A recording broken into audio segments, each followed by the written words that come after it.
नमस्कार. MPSC target या चॅनलवर आपल्या सर्वांचे स्वागत आहे. तर आज आपण बघत आहे राज्यघटना या टॉपिकबद्दल PYQ. तर ही सिरीज कंटिन्यू चालू असणार आहे आणि या टॉपिकचे क्वेश्चन आपण आप्पा हातनुरी सरांच्या 21,000 प्रश्नसंच या बुकमधून ही सिरीज कंप्लीट करणार आहोत. तर चला आजचा पहिला प्रश्न बघूया. आजचा पहिला टॉपिक आहे ऐतिहासिक पार्श्वभूमी आणि आजचा पहिला प्रश्न आहे अचूक जोड्या लावा. तर थॉमस हॉब्स, फ्रेडरिक हायेक, रॉबर्ट नॉझिक आणि रुसो. तर याचा पर्याय आहे पर्याय नंबर 2. या प्रश्नाचे योग्य उत्तर आहे. तर थॉमस हॉब्स हे ब्रिटिश तत्त्वज्ञ होते. फ्रेडरिक हायेक हे अँग्लो ऑस्ट्रेलियन तत्त्वज्ञ होते. रॉबर्ट नॉझिक हे अमेरिकन तत्त्वज्ञ होते आणि रुसो हे फ्रेंच राज्यक्रांतीचा जनक होते. तर या प्रश्नाबद्दल तुम्हाला संपूर्ण माहिती हवी असेल तर 11वीच्या राज्यघटना या पुस्तकात तुम्हाला त्याच्याबद्दल माहिती मिळून जाईल. तर चला दुसरा प्रश्न बघूया. मॉन्टी चेम्सफोर्ड या नावाने ओळखला जाणारा भारतीय घटनात्मक सुधारणाविषयक अहवाल डॅशमध्ये प्रसिद्ध करण्यात आला. तर याचा योग्य पर्याय आहे पर्याय नंबर 3. जुलै 1918मध्ये प्रसिद्ध करण्यात आला होता सुधारणाविषयक अहवाल. तर प्रश्न 3. डॅशचा इंडियन काउन्सिल ॲक्ट भारतीय राज्यघटनेच्या इतिहासातील एक महत्त्वपूर्ण टप्पा आहे. तर याचा योग्य पर्याय आहे पर्याय नंबर 2. 1861. प्रश्न 4. घटनात्मक सुधारणांचा विचार करण्यासाठी सरकारने नोव्हेंबर 1930मध्ये लंडन येथे गोलमेज परिषद घेण्याचे ठरवले. डॅश गोलमेज परिषदेनंतर ब्रिटिश सरकारने मार्च 1933मध्ये नव्या राज्यघटनेची रूपरेषा असलेली श्वेतपत्रिका प्रसिद्ध केली. तर पर्याय नंबर 3 म्हणजेच तिसऱ्या गोलमेज परिषदेनंतर. पर्याय नंबर 3 या प्रश्नाचे योग्य उत्तर आहे. प्रश्न 5. भारतीय राज्यघटनेमध्ये केंद्र आणि घटक राज्य यांच्यात जी अधिकार विभागणी करण्यात आली आहे त्यांची पायाभरणी खालीलपैकी कशातून दिसते. तर याचा योग्य पर्याय आहे पर्याय number 3. Government of India act 1935.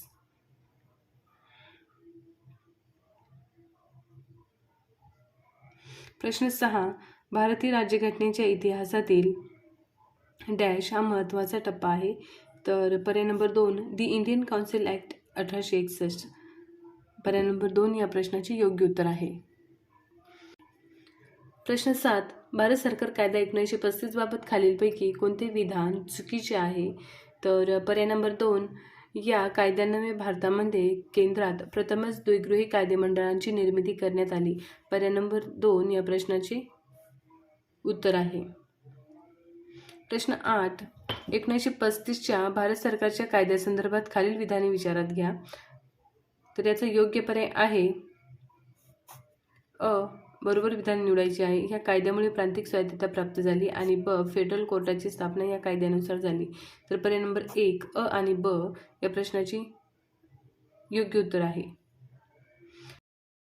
15 August 1943 पर्यंत सुधारित भारत सरकार कायदा 1935 अंतर्गत डॅश भाग डॅश विभाग म्हणजेच कलमे आणि डॅश परिशिष्टे होती. तर पर्याय नंबर 2 14 भाग 321 विभाग म्हणजेच कलमे आणि 10 परिशिष्टे होती. पर्याय नंबर 2 या प्रश्नाचे योग्य उत्तर आहे. प्रश्न 10. खालपैकी कोणती जोडी बरोबर आहे असे त्यांनी विचारले आहे. तर पर्याय नंबर 4 1997चा कायदा जबाबदारीची शासन पद्धती. तर पर्याय नंबर 4 या प्रश्नाचे योग्य उत्तर आहे. प्रश्न 11. 1935च्या कायद्यातील पुढीलपैकी कोणत्या तरतुदी अंमलात आणल्या नाहीत.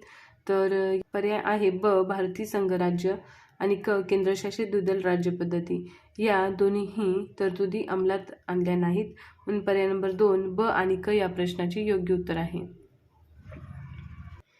प्रश्न 12. विधान ए. भारत सरकार कायदा 1935 अनुसार शेषाधिकार केंद्रीय विधिमंडळाकडे दिलेले होते. कारण आर. भारत सरकार कायदा 1935 अनुसार संघराज्य, प्रांतिक आणि समवर्ती अशा 3 सूचीमध्ये विषयांची विभागणी केली गेली होती. तर याचा योग्य पर्याय आहे पर्याय नंबर 4. चूक आहे तर आर बरोबर आहे. पर्याय नंबर 4 या प्रश्नाचे योग्य उत्तर आहे. प्रश्न 13. खालपैकी कोणते विधान चुकीचे आहे असे त्यांनी विचारले आहे. तर पर्याय नंबर 2 1935च्या गव्हर्नमेंट ऑफ इंडिया ॲक्ट अन्वये भारतीय विधानमंडळ हे द्विगृहात्मक विधानमंडळाच्या रचनेत रूपांतरित झाले. पर्याय नंबर 2 या प्रश्नाचे उत्तर आहे. प्रश्न 14. खालीलपैकी कोणत्या कायद्यानुसार कलकत्ता येथे सर्वोच्च न्यायालयांची स्थापना करण्यात आली तसेच भारतात केंद्रीय प्रशासन व्यवस्थेची पायाभरणी झाली? तर याचा योग्य पर्याय आहे पर्याय नंबर 4, 1773चा रेग्युलेटिंग ॲक्ट. प्रश्न 15. खालील विधाने विचारात घ्या. तर 1935च्या कायद्याने उर्वरित अधिकार हे भारताच्या गव्हर्नर जनरलकडे होते. तर हे योग्य आहे. आणि अमेरिकेत उर्वरित अधिकार हे राज्यांकडे देण्यात आले आहेत. हे विधानसुद्धा योग्य आहे. म्हणून पर्याय नंबर 1 आणि या प्रश्नाचे योग्य उत्तर आहे. प्रश्न 16. गव्हर्नमेंट ऑफ इंडिया ॲक्ट 1935 मधील खालील तरतुदी विचारात घ्या. तर याचा योग्य पर्याय आहे या कायद्यान्वये केवळ मुसलमानांसाठीच नव्हे तर शीख, भारतीय, ख्रिश्चन आणि अँग्लो इंडियन यांच्यासाठी स्वतंत्र प्रतिनिधित्व प्रदान केले. योग्य आहे. आणि शेषाधिकार हे केंद्र शासनाकडे सोपवले होते. आणि या कायद्याने विधिमंडळाला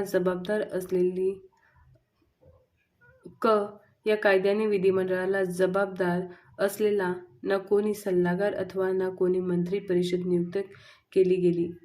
म्हणजेच पर्याय नंबर 3 आणि बरोबर आहेत. प्रश्न 17. महाराष्ट्र शासनाने डॅश यांचे सेवानिवृत्तीचे वय 58 वरून 60 वर्ष असे वाढविले आहे. तर याचा योग्य पर्याय आहे पर्याय नंबर 3 ए प्रवर्गातील वैद्यकीय अधिकारी. प्रश्न 18. केंद्राकडून राज्यांना निर्देश देण्यासाठीची कल्पना आपल्या घटनाकारांनी प्रश्न 18. केंद्राकडून राज्यांना निर्देश देण्याची कल्पना आपल्या घटनाकारांनी डॅशकडून घेतलेली आहे. तर याचा योग्य पर्याय आहे पर्याय नंबर 3 1935चा भारत सरकार कायदा. प्रश्न 19. खालील विधाने विचारात घ्या. तर राज्यघटनेतील केंद्र राज्य यांच्यातील प्रशासकीय संबंध अनुच्छेद 256 आणि आणीबाणी विषयक तरतुदी अनुच्छेद 352, 353, 356 या 1935च्या कायद्याने जे सुचविले होते त्यांच्याशी जुळणाऱ्या आहेत. राज्यघटनेतील प्रौढ मताधिकारांनी संबंधितांच्या तरतुदी देखील 1935च्या कायद्याने जे सुचविले होते त्यांच्याशी जुळणाऱ्या आहेत. तर याचा योग्य पर्याय आहे अविधान बरोबर आहे आणि चुकीचे आहे. पर्याय नंबर 1 या प्रश्नाचे योग्य उत्तर आहे. प्रश्न 20. भारत सरकार कायदा 1935 प्रमाणे केलेल्या मुंबई प्रांतांच्या विधान परिषदेची पहिली सभा 20 जुलै 1937 रोजी डॅश येथे झाली. तर याचा योग्य पर्याय आहे पर्याय नंबर 2 पुणे येथे. प्रश्न 21. खालीलपैकी कोणती जोडी चुकीची आहे असे त्यांनी विचारले आहे. तर पर्याय नंबर 3 बंगालची फाळणी 1915 ही जोडी चुकीची आहे.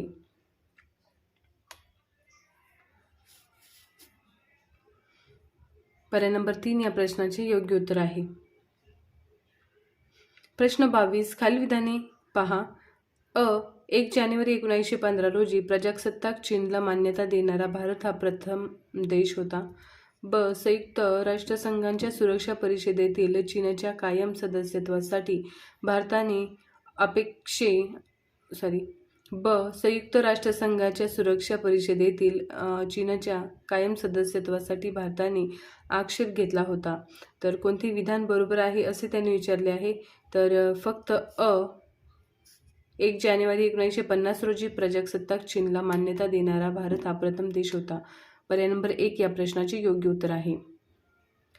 प्रश्न 23. भारताच्या संविधानाची तत्त्वे किंवा सिद्धांत निर्धारित करण्यासाठी 19 मे 1928 रोजी मुंबईमध्ये संपन्न सर्वपक्षीय अधिवेशनात कोणाच्या अध्यक्षतेखाली समिती गठीत करण्यात आली. तर याचा योग्य पर्याय आहे पर्याय नंबर 3 पंडित मोतीलाल नेहरू यांच्या अध्यक्षतेखाली ही समिती गठीत करण्यात आली. पर्याय नंबर 3 या प्रश्नाचे योग्य उत्तर आहे.